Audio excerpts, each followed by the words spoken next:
Hello, my name is Raymar Lucas. In this video of the Science of SFS simulator, we will be discussing important topics that have not been covered by YouTube channels today. However, I will first take a look at explaining what the heck we're going to be talking about. Today's first discussion point is what am I talking about, obviously.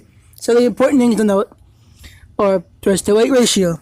Gravity is, important things you should know. Thrust to weight ratio, mass, ISP or specific impulse, and a few other things. So, let's take a look at, let's first take a look at, the thrust to weight ratio. On Earth, which is gravity is 9.8 meters per second, you need to have a thrust to weight ratio of at least 1. This will enable your craft to get off the ground. However, if it is lower than 1, you can still fly as long as you don't have infinite fuel on, and eventually your craft will lighten enough so you can actually fly. And I'd give this a good 3 seconds, or give this a good few seconds around a thrust to weight ratio of 0.96 to 0.98, maybe 0.99. And next is to knowing about the periapsis. The periapsis of orbit, or perigee, or perihelion, or pericentra, whatever you want to call it. Periapsis is a general term. Periapsis is the closest point to an object in an orbit. The periapsis, that's what he's mentioned. The apoapsis is the exact opposite, the furthest point in orbit. So you have an orbit of 200 by 400 kilometers. Your periapsis is 200 kilometers, and your apoapsis is 400 kilometers. In that case, we will now discussing the small g, g as in gravitational pull. Each planet in SFS has its own gravitational pull, g. On Earth, this is 9.8 exactly. Not 9.81, not 9.8069995, 9.8 exactly. On Mars, on Moon, this is 3.12. Each planet has its own g gravitational pull. Now we're going to talk about the big G, not God, but the big G, as in the gravitational constant. In the real world, it's 6.07702, or other word, times 10 to the negative 20 something. It's almost like Agavar's law. In SFS, it's exactly 1 kilogram per meter per Newton, kilogram cube per Newton squared, I believe. Don't call me on that. And now we've got to talk about the big one, delta V. Delta V is known as change in velocity, delta change V velocity. This calculated as a natural log of the mass divided by the mass, the total mass divided by the fuel mass times the nut times either exhaust velocity, as in the velocity of the exhaust propellant on rockets, or the ISP of the average ISP of the stages times the JO, or GO, as in the gravitational standard gravitation, as in 9.8 exactly. Now, either way, you're going to be getting some interesting calculations when you do this. Most notably, the fact that unlike air rockets, which is what thanks a lot NASA, unlike air rockets, most of the fuel you're taking up there is in fact most of your mass. So it's not negligible mass you're taking up when you expel it. You're taking up at least majority of your mass on rockets is actually fuel mass. He explains on this point that I'm losing mass and I'm going faster. And you can see here that it's about 6,000 kilometers. I'm getting about 300 meters per second. I'm getting about 3.5, 4 Gs of acceleration. Here comes the gravity turn, and the apoapsis is about 17 kilometers and rising. Now this is what we call a parabolic orbit. Well, like a parabola. Except you go up, and you go up, and you come down. Now, atmospheres have important qualities. Most notably, their thickness. In this case, the change. Well, in this case, it's really weird. Now, here we go. And this is where I messed up. Because, unfortunately, I had managed to attach a stage without attaching anything to it. But see, the only thing that was holding the rocket together was the fairing. Now, I decided to fix that by adding some blocks to connect the wheelbase to the separator.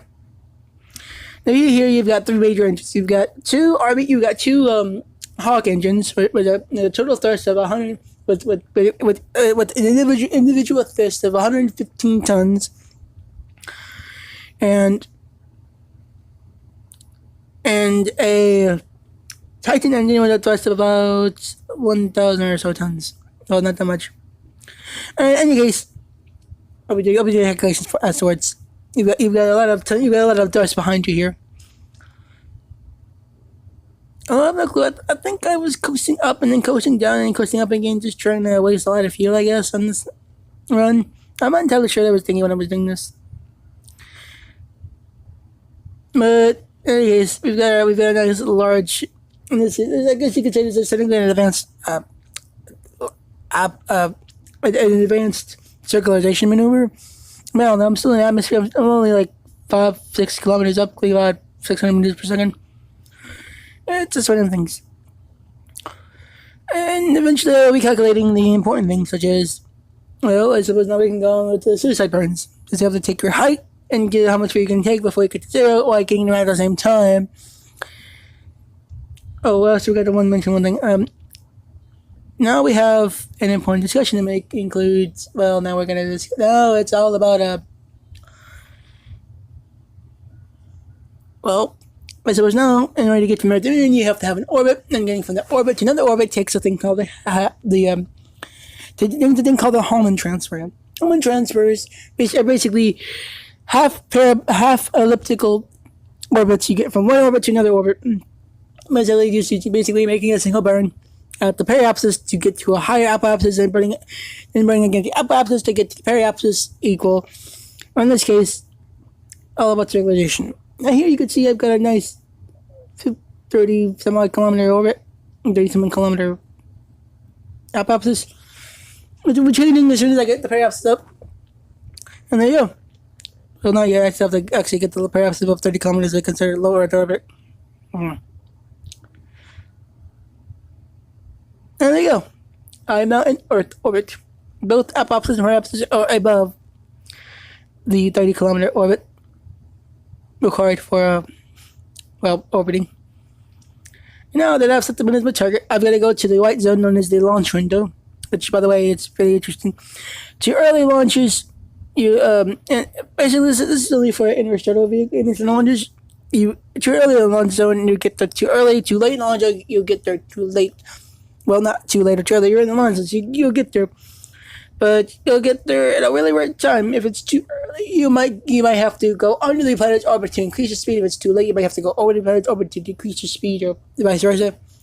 If you were to launch exactly in the middle of your launch, if you were to launch exactly in the middle of your launch window, you get there exactly where you want to be at the exactly right time. Now we gotta go to eccentricity. Eccentricity is the ratio of the seven major axes to the seven minor axes. No, to calculate your seven major axes of any orbit, and you take your periapsis. You need to have none of the three. You need to know the radius of a planet, your apoapsis, and your periapsis. Now, in this case, my periapsis is about 30 kilometers. My apoapsis is about. Oh, it's hard to tell actually because it's like a 15 kilometer periapsis. My apoapsis is about 8,700 kilometers. It's in some change. Now, this eccentricity is approximately almost 1. It's probably about 0.8, 0.9. I have to calculate it afterwards and I'll let you know. And now, I get to the moon.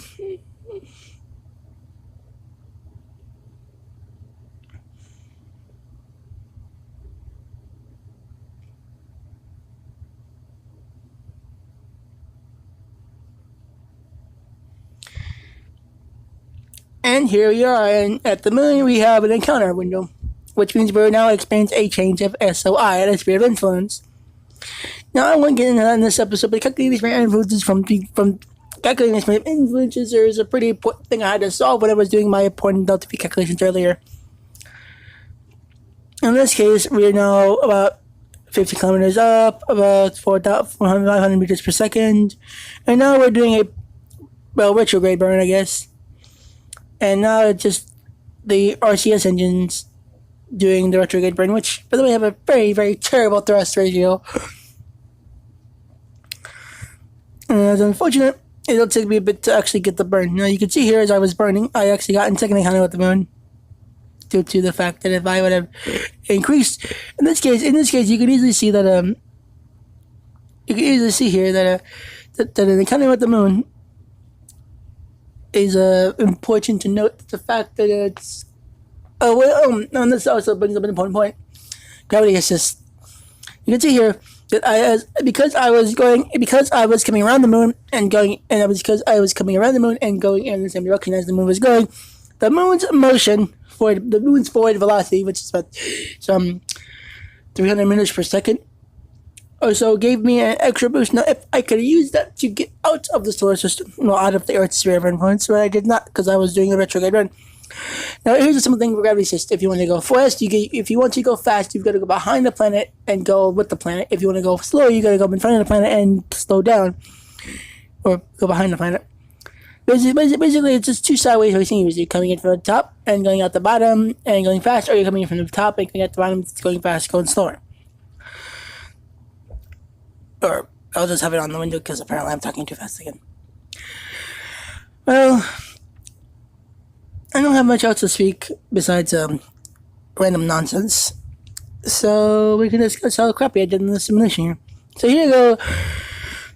Normally one would want to slow down the horizontal velocity before slowing down the vertical velocity, but the fact is I was going too fast, too soon. And you can see I've got 240, maybe about 200, I'm slowing down about 1 meter per second squared acceleration. I'm about 15 kilometers up, and I'm still not exactly at my horizontal velocity right, which is what I'm trying to fix now. Now, in trying to fix my horizontal velocity, I completely forgot my vertical velocity, which is a problem because in this case, I was too fast, too slow, and I would eventually crash. And you'll see this soon enough. You can see here that I'm approaching, the time warp on the moon is about 5 kilometers up, which means above this you can time warp, but below this you cannot time warp, which is interesting. And now we should see how terrible this actually is.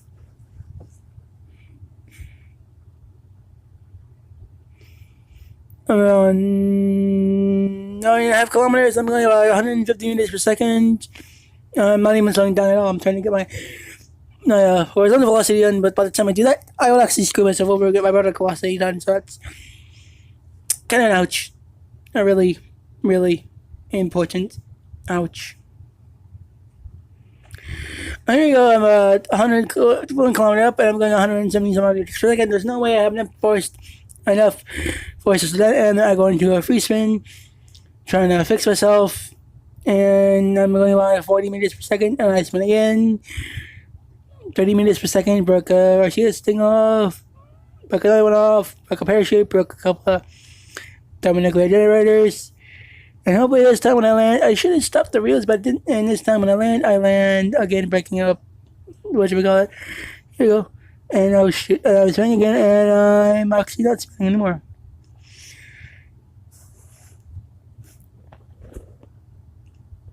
And this is a terrible idea. But it wasn't. The terrible idea was just the fact that it was poorly executed. Okay, now that we're back in the build assembly, now I'm going to be launching my Mercury Redstone rocket, which has a TWR of 2.45 and a 2-stage with a Gemini capsule at top. Now here we go. We are launching up to the side because it goes pretty much in this case. You've always got to start with a little bit of horizontal velocity. You just can't go up, and you just cannot go up and then go to the side when you get your wrap ups. That's not how it works. It's never how it works. You've always got to have a little bit of horizontal velocity. You can see here my auto fuel, and I've got a nice second stage engine, pretty fast. In fact, I probably should have replaced that with a broadsword, a much more efficient engine than just this crappy little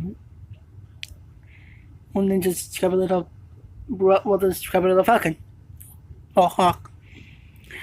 In this case, I've got more than enough delta V in the second stage to get me to orbit, and I think I have just enough to get me out of orbit. And I'll be orbiting a few times. I'll be coming down, and it'll just be grand. It's always grand. Always. There we go. Second orbit. And here I'm about to reverse thrust. Nice burn, right, trying to get back at the launch pad, but I probably won't make it. Not with the dragon. Now I got in the atmosphere.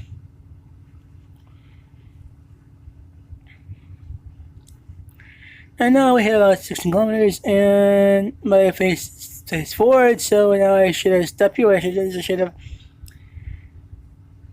have. Well, basically erased because I was going too fast. And there you go. I'm dead.